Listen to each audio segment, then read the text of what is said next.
ये सत्संग चल रहा है, सत्य का संग। सत्य क्या है? सत्य को सदियों से दबाया गया है, सत्य को रोना गया है, रोना है पाखंडियों ने। इस देश के जो ब्राह्मणवादी व्यवस्था को चलाने वाले लोग हैं, उन्होंने सत्य का गला घोटा है।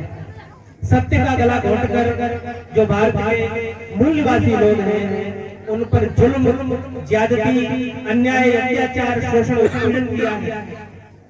इससे मुक्ति दिलाने के लिए 14वीं और 15वीं शताब्दी में बहुत बड़े महान योद्धा पैदा हुए, जिन योद्धाओं ने एक बहुत बड़ा महान दर्शन दिया, जिनमें सदगुरु कबीर साहब जी का नाम प्रमुख है, सदगुरु रविदास जी, सदगुरु नानक साहब, भगत धन्ना जी, भगत नामदेव जी, इतने बहुत बड़े महान योद्धा क्रांतिकारी संत हुए, जिन्होंने सदियों पुरानी ब्राह्मण की जो व्यवस्था है उसको कहा कि इसको छोड़ो और एक नई व्यवस्था दी, जो समता मूलक व्यवस्था है, जो हमें समानता, भाईचारे के साथ जीना सिखाती है, जो जातिवाद का विरोध करती है।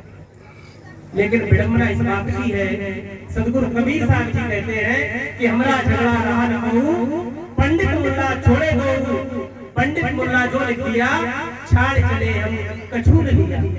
कबीर साहब कहते हैं कि ये दोनों दीन भूले हुए हैं, इस्लाम भी और हिंदू भी। लेकिन मैं देख रहा हूँ कि हमारे जितने भी कबीरपंथी संत हैं, जितने भी जिज्ञासु हैं, उसी हिंदू धर्म में जकड़े हुए हैं, जिसके खिलाफ सदगुरु कबीर साहब जी ने बनारस जैसे घर में विद्रोह किया कि हम ब्राह्मण की किसी बात को नहीं मानेंगे, क्योंकि ब्राह्मण जो कहता है ब्राह्मणवाद भले सो झूठा।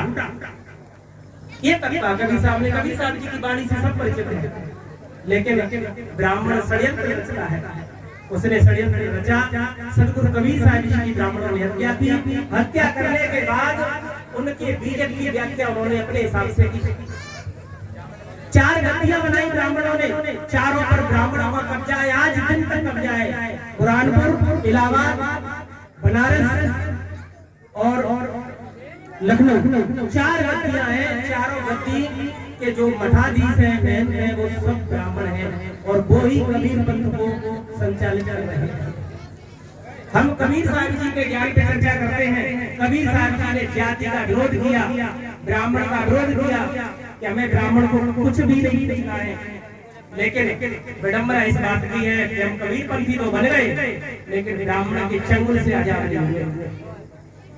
हमारे जितने भी कबीरपंथी, चाहे संत हो या गृहस्थ हो, जितने भी कबीरपंथी हैं, बहुत अच्छा कबीर साहब के भजन गाते हैं, लेकिन ब्राह्मण की गुलामी में जकड़े हुए हैं। कई संत हैं, उनका नाम नहीं लूंगा, जिन्होंने अपने बेटी बेटाओं की शादी की। कबीरपंथी संत हैं, बहुत बड़े संत हैं कहने के लिए, लेकिन उन्होंने पंडितों को बैठा करके पंडित से मंत्रोच्चार करवा के पंडितों के द्वारा अपने बच्चों के विवाह करा। हमारे लोग कबीरपंथी हैं, लेकिन जब बेटी बेटाओं की शादी करते हैं तो पूछने पंडित को जाते हैं। इस गुलामी में जकड़े हुए हैं और इस गुलामी की व्यवस्था में जकड़े हुए हैं। जब तक हम इस गुलामी की बेड़ियों को नहीं समझेंगे, इनको नहीं तोड़ेंगे, तब तक कोई बदलाव होने वाला नहीं है। हम भुलेखे में जी रहे हैं, गुलामी में जी रहे हैं। किसी महान दार्शनिक ने कहा है कि ऐसे चिंतन और विमर्श जो हम पर होने वाले अन्याय, अत्याचार, शोषण, उत्पीड़न के कारणों के बारे में चर्चा नहीं करते। ऐसे चिंतन और विमर्श बौद्धिक भोग विलास है, विचारों की तिजारत है, शब्दों की वेश्यावृत्ति है। तो हम लोग बुद्धि विलास में लीन हो गए। सत्संग जहाँ भी होता है तो हमको लगता है कि बस ये तो हमारे लिए मनोरंजन का माध्यम है, हमको अच्छे गीत भजन गाना है और बढ़िया सत्संग हो जाएगा। लेकिन सत्संग ये नहीं है। सत्य का संग ये है कि अगर हमारी कौम पर जहाँ भी अन्याय अत्याचार हो रहा है, जहाँ भी जोर जुल्म हो रहा है, हम उस जुल्म के खिलाफ खड़े हो। सदगुरु कबीर साहब जुल्म के खिलाफ खड़े हुए थे। कबीर साहब बहुत बड़े महान योद्धा थे। उन्होंने कहा, गगन कमाना बाजियो, पढ़ो निशाने खाओ, खेत के मारे सूरमा, अब जूझन को दाओ, सूरा सो पहचानिए, जो लड़े जिनके है, पुरजा पुरजा कट मरे, कौन छोड़े खेत। लेकिन हमारे समाज में जाति जुल्म की आदत होती है। हम विशेष किसी का नाम नहीं लेंगे, लेकिन हमारे लोग एफआईआर नहीं करा पाते। एफआईआर लिखती है तो 5-5 दिन में, महीने में हो पाती है। आज भी हमारे समाज पर इतना जुल्म हो रहा है, लोगों को जूतों से पीटा जाता है, हमारी बहन बेटियों के साथ दुराचार किया जा रहा है, और हम अपने आप को इज्जतदार कहते हैं। अरे जिस समाज की बहन बेटियों की इज्जत सुरक्षित नहीं, और वो इज्जतदार कैसे हो सकता है? अगर हमको लड़ाई लड़नी है, हमको सच्चाई समझनी है, तो ये है कि हमें किसी का अन्याय सहन नहीं करना है, और ना ही हमें किसी पर अन्याय करना है। और जो भी हम पर अन्याय कर रहा है उसको हम सबक सिखाएं, मुंह तोड़ जवाब दें। अगर हम ये नहीं कर पा रहे तो खूब सत्संग कर लो, चाहे माई बाकी भाई। मैं देख रहा हूँ 30 साल से वही स्थिति बनी हुई है। बदलाव तब होगा जब आप शक्ति का निर्माण करोगे। जब तक आप शक्ति का निर्माण नहीं करोगे तब तक आप लुटते पिटते घुटते रहोगे। अगर आप लुट रहे हो, पिट रहे हो, कुट रहे हो, तो आप सत्संगी नहीं हो, और आप कभी साहिब के अनुयायी नहीं हो। आप कभी साहिब के सच्चे अनुयायी कभी हो जब आप अपने समाज के खिलाफ हो रहे, जोर जोर के खिलाफ बोलो, अन्याय अत्याचार के खिलाफ बोलो। जहाँ भी हमारे लोगों पर अन्याय अत्याचार हो वहाँ नाम खड़े हो जाओ, एक साथ खड़े हो जाओ। लेकिन हमारे समाज पर जहाँ भी अन्याय अत्याचार हो, चाहे महिलाओं पर कोई अत्याचार हो, या हमारे कहीं भाई की हत्या हो जाए, या किसी की मारपीट कर दी जाए, तो वहाँ हमें एक भी कबीरपंथी दिखाई नहीं देती।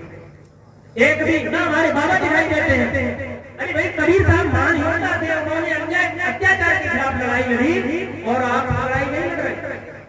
आपका इंटेंशन चेंज हो गया, आपका सब कुछ चेंज है, आपकी दिशा चेंज हो गई। और जब तक आपकी दिशा सही नहीं होगी तब तक कुछ नहीं होगा। असली ज्ञान है कि हमें अपने मान सम्मान स्वाभिमान की रक्षा करनी है, और यही सबसे बड़ा सत्संग है। मैं ज्यादा नहीं बोलूंगा हमारे सामने बोलने के लिए।